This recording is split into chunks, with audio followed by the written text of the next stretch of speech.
So this is what the little heart looks like, and you can see the back is flat and then the top is nice and puffed. And this is great for sewing onto flat surfaces because you can stitch right along this edge and that back side is going to be flat and it's not going to pull your fabric up. So this is a great method for doing three-dimensional objects and then stitching them to a flat surface. And you can just kind of massage your batting into the corners, add a little bit more if you need to, and just adjust how your shape looks. But you just want to slip stitch that little spot where you have stuffed, and then you can slip stitch the right along the flat edge to your fabric, and it should stay nice and flat. And you can put it in a larger embroidery hoop if you're nervous about the fabric pulling. It's a good way to keep everything nice and flat. That is how you do the gathered elevated applique, and now we are going to do one with the gusset. So for the gusset, we're going to just use the same shape here, and what I want to do is just measure around that shape with a tape measure.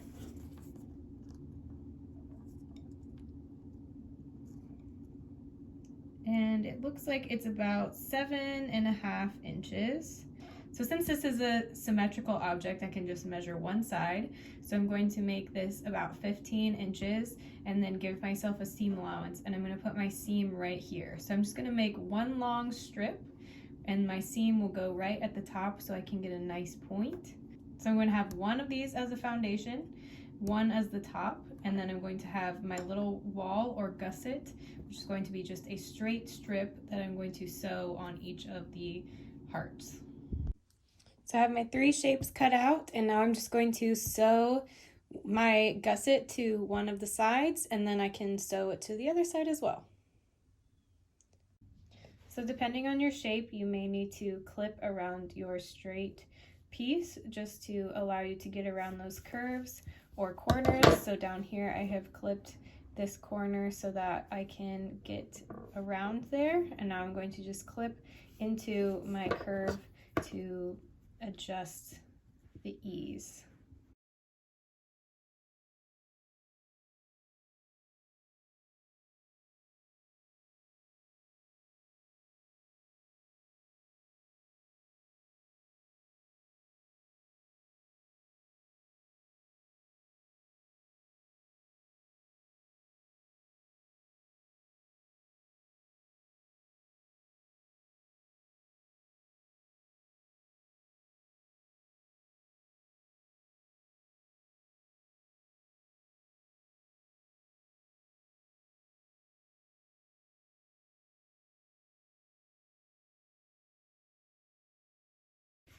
So you can see I'm going to need to sew exactly to that point so that I can turn the corner without giving myself any kind of little pleat.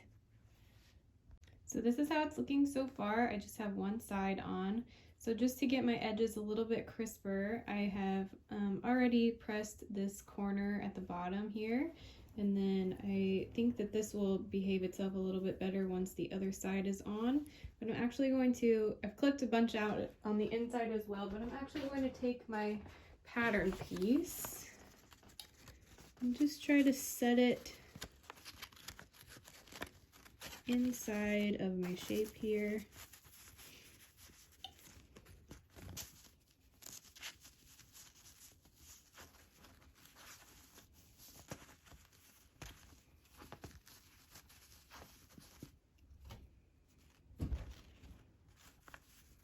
And we're just going to fold over our edge a little bit and press right where the seam is along the pattern piece.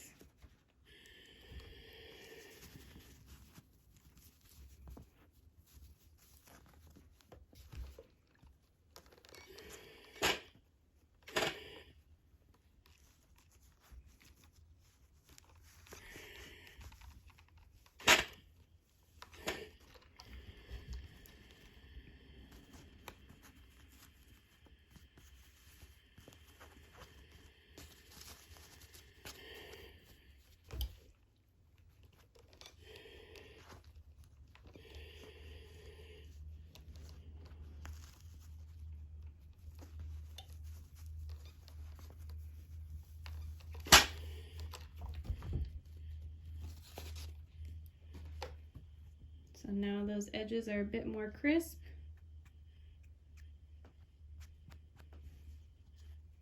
We can go ahead and sew the other side on. Remember, the other side we're going to leave a little space so we can put our stuffing inside, but we're getting close. So this is how it looks with the other side on, and I've just left my side open so I can put my stuffing in and flip it inside out. So now I'm just going to clip my corners and bag it out. So this is how it looks after it has the stuffing in it, and both sides are the same. So now you can stitch it onto a piece of fabric, and the same thing if you want to keep your flat fabric in the background very tight and nice and flat, and you won't raise as you stitch it on, then you can put it inside of an embroidery hoop just to keep everything nice and flat. And you can either do a little whip stitch from the back, or you can stitch with a slip stitch right around the edge. So that is all of the versions of stuffing that we did today. And for this method, you could definitely use some techniques from the darts chapter that we did. So you can create that wall instead of adding the gusset. You can create the wall by creating darts depending on the shape that you're looking for. And the book has a couple other options for creating different shapes where you are using a darting or pleating technique to create the fullness in the center of shapes to add stuffing to.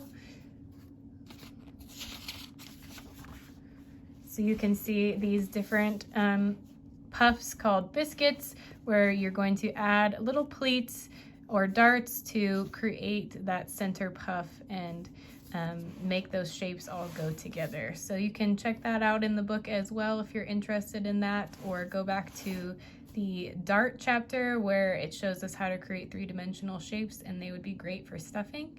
So that is going to do it for our video on stuffing, and I will see you next week.